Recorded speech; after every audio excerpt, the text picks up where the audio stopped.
Lava.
Mahadeva is teaching. So understand the essence of this technique. The essence of this sutra is toss attachment for body aside, realizing I am everywhere. And one who is everywhere is joyous. One who is everywhere, a small story. One lady, she is working in the circus. She is a lion tamer. She just plays with the lion. Whatever she says, the lion does. The whole audience group was shouting, applauding what she was doing. Actually, she kept a small sugar cake on her tongue. Lion came and just picked up that cake and went. It just comes, picks up just the sugar cake and goes. It is too much. And the lion obeys her command just so obediently. It was just surprising. All the fellows are applauding in the audience. One guy was sitting very straight, very silent. Okay, kind of a look. She looks at him and says, "What do you think? You think you can do this?" He says, "Surely, when lion can do, why not me?" Understand? He says he can do, but from the wrong side. When lion can do, why not me? Whenever your mind brings hope, from right side or wrong side, it continuously brings hope. Bringing hope is the way your mind possesses you and keeps itself alive. Here, Mahadeva says, thinking nothing. Actually, if you do this, if you try this, it's again, I can say, Ananda Sutra. It is not Nitya Sutra. You don't have to internalize and do something. No. You have to only remember. Means allow it. Continuously every time. Between every two thoughts, you come back to that nothing. Just see every thought happening in you. In that gap, you come back to the nothing. Then again something. Then come back to nothing. Again something. Then come back to nothing. Again something. It goes on and on and on. All you need to do is Now you mother the thinking so much, that gap, that nothing became too short. Understand? If you are thinking for 1 second, you come back to no thinking for 1 second. If you are again thinking for 1 second, you come back to no thinking for 1 second. Between every thought, you come back to your center. Thoughts are not moving horizontally. They are happening vertically. Means, here is your base. Every time you come back to your center. From here only you start and come back. Then start, come back.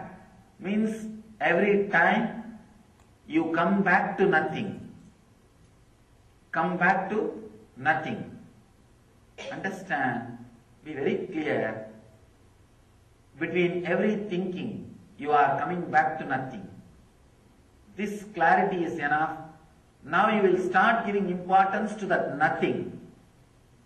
All you need to do is shift the importance to nothing. As on now, your importance is always to the thinking. Now shift the importance to nothing. Just see. Yes, there was a gap. Yes, there was a gap. Yes, there was a gap. Be aware, remember that nothingness, that gap, which happens between every thought. Now, as on now, you always remember the thought and forget about the gap. Just shift the attention. Shift the attention to the gap and forget about the thought. Then naturally you will not allow the further and further of expansion of thinking. You will be centered on that nothing. Understand? When Mahadeva says, think of nothing, do not think it is impossible. If it was impossible, Mahadeva doesn't have to tell. If it is impractical, he will never talk. One thing, this technique is for a person who is really evolved, who has really evolved, who has really seen sometimes at least few moments of silence in himself. Maybe if 100 persons try this technique, only one or two it will click. I am talking about it so that it will be on record. It will be on record, and with whoever it clicks, let it click. Thinking of nothing is what I call choiceless awareness. A pure, choiceless, simple awareness. Neither thinking of past or future or even the present. Just changing, shifting your attention to the gap, shifting your attention to the nothing. That is the essence of this sutra. Mahadeva says, shift your attention to nothing. Suddenly you will see, you will become unlimited self. You will become unlimited being. Shifting the gap to the nothing. You do not have to do anything except a simple attention shift. Simple attention shift. Usually, your attention will be always on the thought, because thought is so enchanting. Every thought which raises in you is so promising. It is giving you so many different kinds of promises. It says, I'll do this, I'll give you this, I'll give you that. Come on, chalo, do this. Let us have that, have this. Worse than the election promises from politicians. Even that one or two by mistake it may get fulfilled. But this never ever can get fulfilled. Think of nothing. I have seen poor guys sometimes, they will get connected or feel connected with the master, but they are filled so much with these thoughts and they are so mesmerizing, so enchanting, they can't stay with the master. And mind will create all possible difficulties and problems. Actually, the original fight is not between you and your mind. It is between me and your mind. The original fight is between me and your mind, not between you and your mind. You are not that intelligent or powerful to fight with your mind. Your mind only takes your support once in a while. It asks for your support. Please stand for me. And as long as you don't stand for your mind, that is enough, else I will take care. Only when you stand for your mind, I can't do anything, because dharmically, we have an ethics. Enlightened masters do have ethics. We have code of conduct. We will not interfere into the freedom of somebody who does not want enlightenment. We will not interfere in your freedom the moment you you consciously decide to support your mind. Actually, the fight is between me and your mind. Which side you want to stand, that side will win. That's all. As long as you stand for my side, I can continue the fight on behalf of you. Only when you give the power of attorney to me.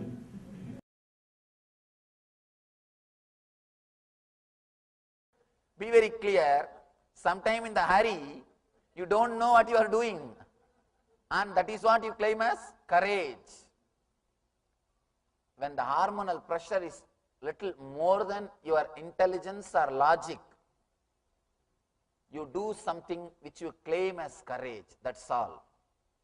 Otherwise, except a man who has experienced this neutral zone, nobody can talk about courage. The real courage is to let go your identity, which you think as you. To relax from the identity, which you again and again associate as you. Whether your money or your relationship, whatever you think as your power, whatever gives you the power. As on now, the source for inspiration or the source for power is only the matter. Your bank balance, your house, your relationships, your car, or whatever you think as yours. Your education, the I and mind, you derive inspiration from the I and mind, fear and greed, your wealth and relationships. Let it be very clear, if you are deriving inspiration, if your fear and greed are your properties, your identity is the source of inspiration for you, means, let it be very clear, you are not too far away from depression. Because how long greed will be alive? How long fear will be alive? The greed will disappear the moment you have that product. Or if you understand that you can't have it. If you achieve or understand you can't have, both the time, the greed will disappear. Then you don't have any source of inspiration. You don't have anything which makes you run. You don't have anything which brings you to life. Same way with fear. If your identity is based on society, be very clear, you are nothing more than a puppet. Big problem is, at least in puppet show, puppets are handled by one man. In your show, you are handled by thousands of people. Any single man can put you into depression. One word is enough. You are already in depression.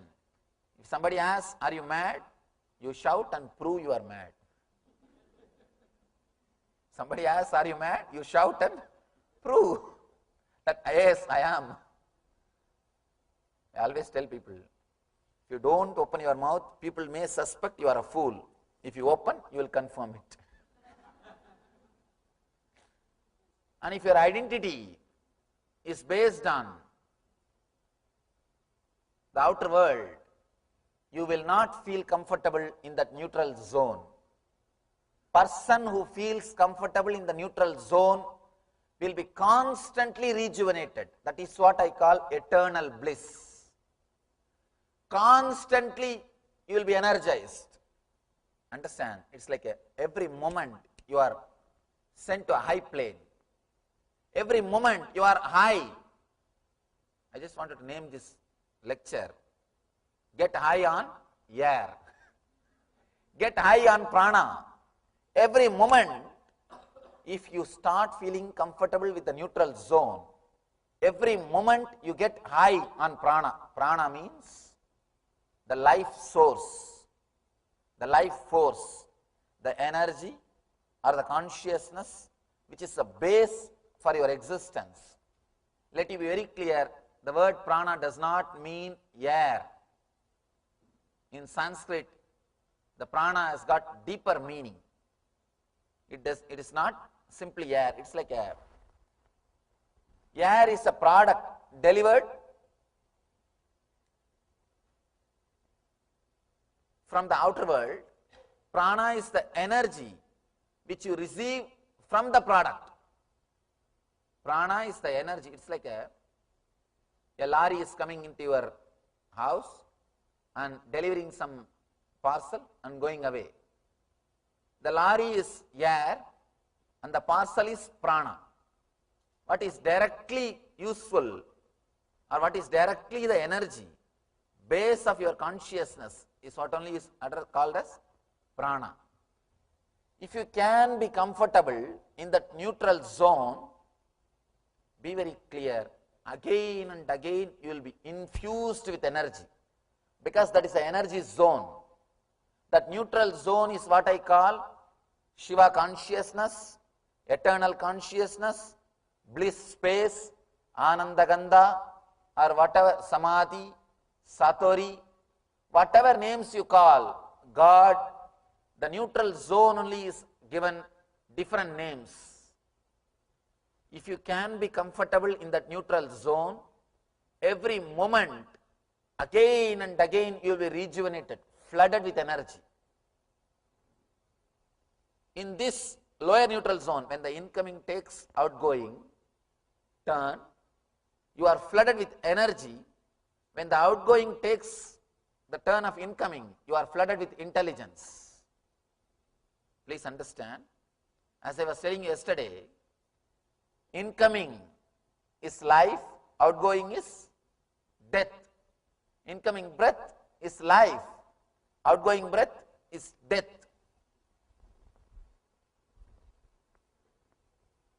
This is the lifeline and this is death. With the life, you are flooded with energy. With the death, you are flooded with intelligence. If you are unaware, you will miss the energy and miss the intelligence. Every death teaches you. Every death. One more thing, when I use the word death, I don't mean only the physical death. If you lose some money, suddenly you lose $1 million. Some part of your being is dying. That is why you feel so much of pain. Your identity as a millionaire is dying. Same way, even if you don't have good relationship with your parents, if they die, suddenly you feel emptiness, the pain. I have always seen in India, as long as parents are alive, these guys will not even give little water. They won't take care of them. The moment they are dead, they will have beautiful big photograph and put all kinds of food and seeds in front of that photograph and do aarti. There's a nice one-liner I read. As long as the grandfather is alive, he lived only in the outhouse. The moment he is dead, he is allowed inside the house as a photograph. His photograph will stay in the main hall, but he has to stay in the outhouse.